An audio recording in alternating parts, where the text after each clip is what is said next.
Hello my sweet caramel, कैसे हैं आप। जैसे कि हमने ट्रू लव के लास्ट पार्ट में देखा था, ते अपने रूम में आ जाते हैं और बहुत ही ज़्यादा रोने लगते हैं। सो फ्रेंड, अब हम आगे की स्टोरी देखते हैं। ते रोते हुए बार बार विस्पर करके यही कहते हैं कि क्योंकि आप मेरी मॉम से कैसे प्यार कर सकते हैं। आप सिर्फ मुझसे प्यार करते हैं, आप सिर्फ मेरे, आप किसी और से नहीं प्यार कर सकते। और मेरी मॉम ने कभी आपसे प्यार नहीं किया, तो आप उनसे कैसे प्यार कर सकते हैं। और वो ये कहकर बहुत ही ज़्यादा रोने लगते हैं और वो रोते रोते कब सो जाते हैं उन्हें पता भी नहीं होता है।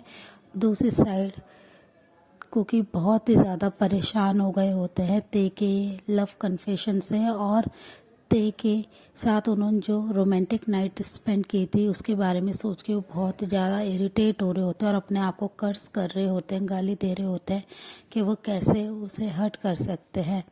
वो अपनी आइज़ को क्लोज करते हैं तो बार बार उन्हें ते का सैड फेस ही नज़र आ रहा होता है और वो बहुत ज़्यादा कंफ्यूज होते हैं। फिर वो रोते हुए बस यही कह रहे होते हैं कि ते तुम्हारे लिए यही ठीक होगा कि तुम यहाँ से चले जाओ, मैं कभी भी तुम्हें प्यार नहीं कर पाऊँगा। और वो ये कहकर बहुत ही ज़्यादा सैड हो जाते हैं और ते बस अपने रूम में ऐसे ही सो रहे होते हैं। नेक्स्ट डे मॉर्निंग में जेके ते के रूम के बाहर जाते हैं तो वो थोड़ा सा रूम के डोर को ओपन करके देखते हैं कि ते सो रहे हैं। ते सोते हुए बहुत ही ज़्यादा ब्यूटीफुल लग रहे हैं और जेके स्लोली ते के पास आ जाते हैं और वो ते के फेस को बहुत ही प्यार से एडमायर करने लगते हैं। वो देख रहे होते हैं कि ते कितना ज़्यादा रोए हैं, उनके फेस पे अभी भी ड्राई टीयर्स के मार्क हैं, जिसे देखकर जेके को बहुत ज़्यादा हर्ट होता है अपनी चेस्ट में। वो फिर ते के पास बैठ जाते हैं और स्लोली ते के चिक्स पे अपने हैंड को लेके जाते हैं और बहुत ही प्यार से उसे टच करने लगते हैं। उनके इतने ज़्यादा सॉफ्ट और रोमांटिक टच को ते जैसे ही फील करते हैं, वो स्लोली अपनी आइज़ को ओपन कर लेते हैं और वो बस कुकी के ब्यूटीफुल हैंडसम फेस को ही देख रहे होते हैं। वो क्विकली उनके हैंड को पकड़ लेते हैं और बहुत ही प्यार से कहते हैं, कुकी आप मुझसे नाराज़ हैं क्या। पर कुकी उनसे स्माइल करके कहते हैं कि नहीं, मैं तुमसे नाराज़ नहीं हूँ, बस ते मैं ये चाहता हूँ कि तुम यहाँ से चले जाओ। और वो ये बात कहते हैं तो ते उनकी ये बात सुनकर बहुत ज़्यादा सैड हो जाते हैं और उनकी आंसुओं से आंखें फिल हो जाती हैं। वो बस कुकी की तरफ ही देख रहे होते हैं। कुकी ये बात बहुत ही सैडली कही होती है उन्होंने, उन्हें इस बात को कहते हुए बहुत ही ज़्यादा पेन फील हो रहा होता है अपने हार्ट में। पर फिर भी वो अपनी बात को कंप्लीट करते हुए कहते हैं कि मैं नहीं चाहता हूँ कि तुम यहाँ पे रहो और तुम अपनी लाइफ में आगे बढ़ो और तुम्हारी लाइफ में एक बहुत ही हैंडसम और बहुत ही ज़्यादा डैशिंग मैन आना चाहिए जो तुमसे बहुत ही ज़्यादा प्यार करे। मैं तुम्हें एक हैप्पी फैमिली के साथ देखना चाहता हूँ, मैं तुम्हें तुम्हारे मिस्टर परफेक्ट के साथ देखना चाहता हूँ। और वो ये कहकर एक बहुत ही ज़्यादा पेनफुल स्माइल अपने लिप्स पे लाने की कोशिश करते हैं। ते उनकी तरफ देखते हुए कहते हैं कि नहीं, मैं किसी और से प्यार कभी नहीं कर सकता हूँ और मैं कभी भी कोई शादी नहीं करना चाहता हूँ। और वो ये कहकर कुकी के हैंड को अपने चिक से फोर्सफुली हटा देते हैं। ये देखकर कुकी अपने आइज़ को क्लोज करते हैं और फिर वो एक डीप ब्रेथ छोड़ के बहुत ही अपनी एंग्री टोन में कहते हैं कि तुम्हें ते क्यों नहीं चीज़ें समझ में आती है, जो भी हुआ था वो सिर्फ एक मिस्टेक थी और तुम्हें वो भूल जाना चाहिए। तो ते एक फोर्सफुल स्माइल के साथ कहते हैं कि आप ये सब भूल सकते हैं।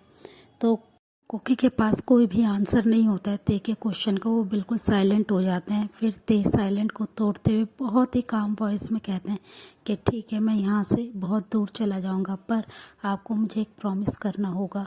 ये सुनकर जेके उनकी तरफ देखते हैं और बहुत ही प्यार से कहते हैं क्या ते।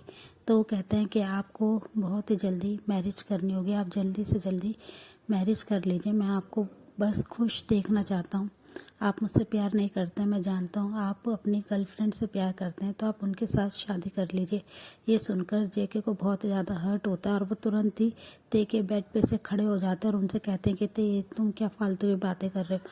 तो ते उनसे स्माइल करते हैं और कहते हैं कि ठीक है, मैं आपकी हर बात मानने के लिए रेडी हूँ, मैं भी मैरिज कर लूँगा और मैं खुश रहूँगा अपनी फैमिली के साथ, पर आपको मुझसे पहले शादी करनी होगी। और वो ये कहकर एक स्माइल करते हैं और अपने फ़ोन को साइड टेबल से लेते हुए कोरिया के लिए 2 टिकट्स बुक कर लेते हैं। जेके बस ये सब वहीं पे खड़े होके देख रहे होते हैं कि ते कितना इजीली इन सारी चीज़ों के लिए मान गए, पर उन्होंने जो मैरिज की बात कही है उससे उन्हें कितना ज़्यादा हर्ट हुआ है वो ते को बिल्कुल भी नहीं दिखाते हैं और वो गुस्से में वहाँ से चले जाते हैं। ते उनके जाने के बाद बस पिलो को टाइटली हग करते हैं और पिलो में अपने फेस को छुपाते हुए बहुत ही ज़्यादा रोने लगते हैं।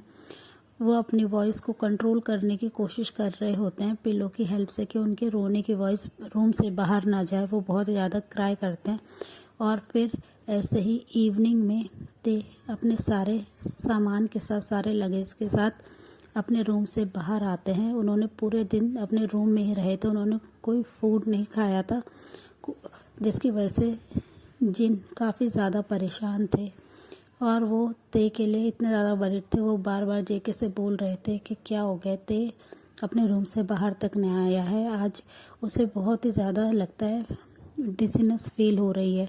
ये सुनकर जेके उनकी बात पे कुछ भी नहीं कहते हैं, वो बस में आंसर दे के साइलेंट बैठ जाते हैं और अपने कॉफ़ी के सिप को लेने लगते हैं। थोड़ी देर बाद ते अपने सारे लगेज को लेके जब नीचे आते हैं तो वो देखते हैं कि जेके काउच पे बैठे हुए हैं और वो मैगज़ीन रीड कर रहे हैं और उनके एक हाथ में कॉफ़ी है। वो बस एक डीप ब्रेथ छोड़ते हैं और स्लोली अपने लगेज को लेके स्टेयर से नीचे हॉल रूम में आ जाते हैं। जिन उन्हें ऐसे देख के काफ़ी ज़्यादा शॉक्ड होते हैं और वो उनसे अपनी बहुत ही काम टोन में पूछते हैं, बेबी तुम कहाँ जा रहे हो? तो ते स्माइल करते और कहते हैं कि मॉम मैं अब यहाँ पे नहीं रहना चाहता हूँ, मैं यहाँ से जाना चाहता हूँ, मुझे अप्पा की बहुत याद आ रही है और मैं यहाँ से जाना चाहता हूँ। तो ये सुनते ही जिन कहते हैं कि ठीक है मैं भी तुम्हारे साथ चलूँगा, तुम ऐसे अकेले नहीं जा सकते हो। ये सारी बात सुनकर जेके तुरंत ही अपने स्पॉट पे खड़े हो जाते हैं और ते की तरफ बहुत ही ज़्यादा क्वेश्चनिंग फेस से देखने लगते हैं कि क्या ते ने आज रात की ही फ़्लाइट टिकट्स बुक करी है। वो बहुत ही ज़्यादा सैड होते हैं ते को ऐसे देख के। ते उनकी तरफ देख के एक स्माइल करते हैं और उनसे बहुत ही अपने काम टोन में कहते हैं, सर अब मैं यहाँ से जा रहा हूँ, अब आपको कोई भी प्रॉब्लम नहीं होगी और आपको अपना प्रॉमिस निभाना होगा। और वो ये कहकर स्माइल करते हैं।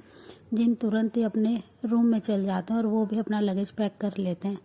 वहाँ पे जेके और ते ही होते हैं, वो दोनों बिल्कुल साइलेंट होते हैं, दोनों में से कोई भी बात नहीं कर रहे होते हैं। ते बस जेके के एक्सप्रेशंस लेस फेस को देख रहे होते हैं कि वो कुछ उनके चेहरे के एक्सप्रेशन को समझ पाएँ कि वो सैड हैं, हैप्पी हैं, क्या फीलिंग है उनकी, वो कुछ नहीं समझ पा रहे होते हैं। फिर जिन अपने लगेज को लेके आ जाते हैं और वो तेज से कहते हैं कि बेबी चलो अब हमें यहाँ से चलना चाहिए। तो ये सुनकर जेके को बहुत ही ज़्यादा हर्ट होता है। वो अपनी मॉम को टाइटली हग करते हैं और उनसे कहते हैं कि मॉम जल्दी आप वापस आइएगा। तो जिन उनकी तरफ देखते स्माइल करते हो कहते हैं कि मैं कैसे आ सकता हूँ, मेरी रिस्पॉन्सिबिलिटी है। ते जहाँ जाना चाहता है मेरे को उसके साथ जाना होगा। तो वो जेके ते की तरफ देखते हैं और ते से कहते हैं कि ते तुम वहाँ पे जाके एक बहुत ही अच्छे से लड़के से मैरिज कर लेना। और वो ये कहकर उनकी तरफ देखते हुए कहते हैं कि मॉम ते की मैरिज के बाद फिर आपकी सारी रिस्पॉन्सिबिलिटी ख़त्म हो जाएगी, फिर आप हमेशा के लिए अप्पा के साथ मेरे पास आके रहिएगा। और वो ये कहकर ते की तरफ देखने लगते हैं। ते अपने हर्ट आइज से उनकी तरफ देखते हुए कहते हैं, जी सर मैं मैरिज कर लूँगा, पर आपको भी मेरी कंडीशन याद है ना, पहले आपको मैरिज करनी होगी। और वो ये कहकर जेके की तरफ देखने लगते हैं। जेके में आंसर देते हैं। थोड़ी देर बाद ड्राइवर आ जाते हैं और उन दोनों के लगेज को कार में रख देते हैं। जेके बस ते और जिन की तरफ देख रहे होते हैं, वो उन्हें एयरपोर्ट छोड़ने के लिए रेडी होते हैं, पर ते उनकी तरफ देखते हुए कहते हैं कि सर मैं नहीं चाहता हूँ कि आप हमें एयरपोर्ट छोड़ने आए। और ये बात जिन भी कहते हैं कि बेबी मैं तुम्हें ऐसे छोड़ते हुए जाते हुए नहीं देख पाऊँगा, मुझे बहुत ज़्यादा हर्ट होगा, तो तुम यहीं पे रहो, मैं और ते चले जाएंगे। और वो फिर से अपने सन को हक करते हैं और उनके फोरहेड पे बहुत ही प्यार से किस करते हैं। बस जेके ये सब देख रहे होते हैं। ते का बहुत मन होता है जेके को बहुत ही टाइटली हक करने का, उन्हें किस करने का, उनसे एक बार फिर से अपने लव के लिए रिक्वेस्ट करने का, पर वो ये सब कुछ नहीं करते हैं और वो बहुत ही साइलेंटली कार में आके बैठ जाते हैं। जेके बस उन्हें ऐसे ही देख रहे होते हैं कि ते ने इतना साइलेंटली क्यों वहाँ से चले गए हैं। वो उनसे बात तक नहीं कर रहे हैं, इनफैक्ट वो जाते हुए उनकी तरफ देख भी नहीं रहे हैं।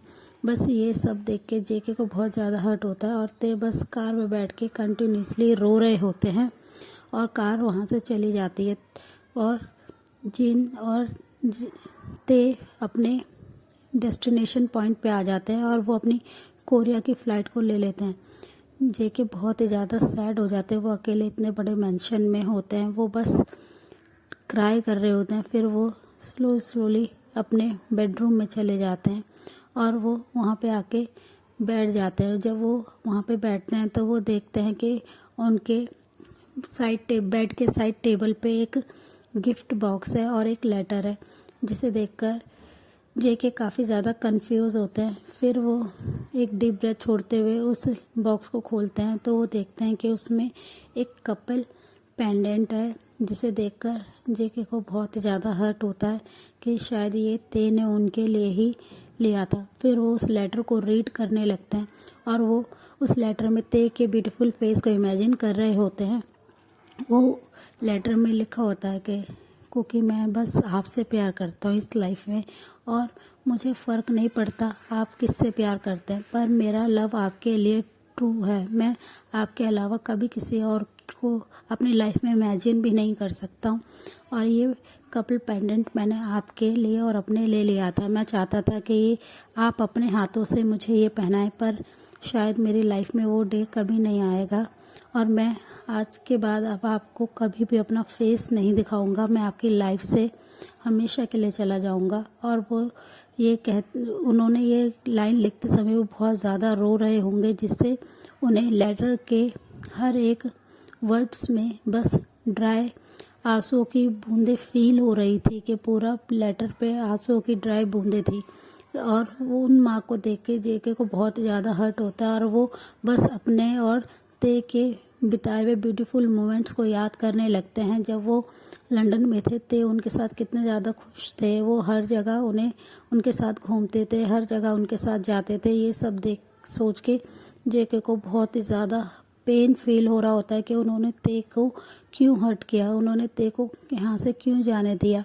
वो उन वर्ड्स पे अपने हैंड को बहुत ही प्यार से रब करते हुए उन पे किस करने लगते हैं और विस्पर करके कहते हैं कि ते आई एम सॉरी। मैं कैसे तुम्हें समझाऊं कि मैं तुम्हें अब कितना ज़्यादा प्यार करता हूँ, पर मैं अपने लव के साथ चीट नहीं कर सकता हूँ। मैं तुमसे बहुत ज़्यादा प्यार करता हूँ, पर मैं बहुत ज़्यादा मजबूर हूँ। मैं कभी नहीं तुम्हें अपने से दूर जाने देना चाहता था। और वो ये कहकर बस उस लेटर पे किस करने लगते हैं और वो बार बार ये कहते हैं कि तुम्हारी एज बहुत कम है, मैं तुम्हारे लायक नहीं हूँ। तुम्हारे लिए एक बहुत ही हैंडसम सा ब्यूटीफुल सा हस्बैंड होना चाहिए जो तुम्हारे हर सपने को फुलफ़िल करे। और वो ये कहकर रोने लगते हैं और वो ते को अपने पास इमेजिन करने लगते हैं कि ते उनके बहुत ही करीब बैठे हुए हैं और उनके चिक्स पे अपने हैंड से बहुत ही प्यार से स्लाइड कर रहे हैं और उनके आंसू को अपने थंब से वाइप करते हुए उनके बहुत ही करीब आ गए और उनके सॉफ्ट लिप्स पे अपने लिप्स को स्मैच करके किस करने लगे हैं, जिसे फील करते ही जेके